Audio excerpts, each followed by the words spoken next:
তো হ্যালো বন্ধুরা, তোমরা সবাই কেমন আছো?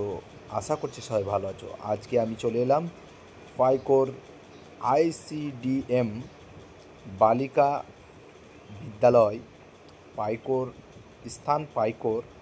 আমরা উচ্চ মাধ্যমিকে ডিউটি করতে চলে এসেছি। তো তার চারিপাশে এসে দেখছি যে এত হনু আছে। হনু দেখে আমরা আশ্চর্য গেলাম যে কোনো মহিলা বা কোনো ছেলে পুরুষ যদি হাতে করে বিস্কুট নিয়ে আসছে, তো একদম সম্পূর্ণ তাকে ক্ষতবিক্ষত করে দিচ্ছে। তো তোমরা দেখতে থাকো, আমি তোমাদের সামনে সাদ্দাম হোসেন। তোমরা দেখছো আমার ইউটিউব চ্যানেল কুল বয় এসআর। তো বন্ধুরা, আজকের বিষয় হচ্ছে এই হুনুর ট্রাফিক নিয়ে। এই হুনু পাই করে এসে যা দেখলাম বন্ধুরা, এত হুনু চারিদিকে যে কেউ কিছু খাবার নিয়ে আসলে কিন্তু একদম প্রত্যেকে নিয়ে একবার ঝাঁপিয়ে পড়ছে। তা আমি এইটাই আশ্চর্য যাচ্ছি যে এই হনুগুলোর অত্যাচার দেখে একদম কল্পনার বাইরে। তো দেখো কিভাবে বসে আছে, দেখো মানে কোনো মানুষ খাবার নিয়ে এলে একদম চারিদিক থেকে অ্যাটাক করে নেবে। কত সুন্দরভাবে বসে আছে দেখো।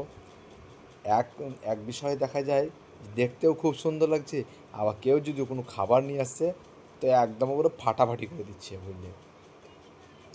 আমি তো একটা মহিলা এসে বলছে আমাকে যে স্যার, আমাদের এখানে দেখতে পাচ্ছেন হনুগুলোতে আমার মোবাইলের ডিসপ্লে ভেঙে দিয়েছে।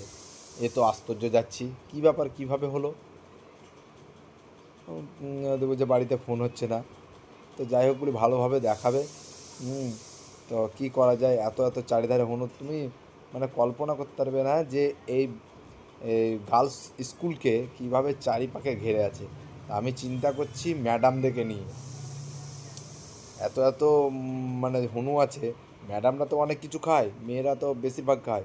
এ দেখো দেখো কীভাবে বসে আছে, দেখো দেখো কীভাবে বসে আছে। আমাকে তো মানে কি আর বলবো, সেই দৃশ্য লাগছে। হনু, তার মা এবং মেয়ে কেমন বসে দুধ খাচ্ছে দেখো। এই এই একবার তাকা না, একবার তাকিয়ে দেখ না, দেখো। তো যাই হোক বন্ধুরা, তোমরা লাইক কমেন্ট শেয়ার করো, চ্যানেলটিকে সাবস্ক্রাইব করো, শেয়ার করে দাও, যাতে পরবর্তী ভিডিও ছাড়তে পারি। তোমরা যদি আমার পাশে থাকো তো অবশ্যই ভিডিও ছাড়তে ভালো লাগবে।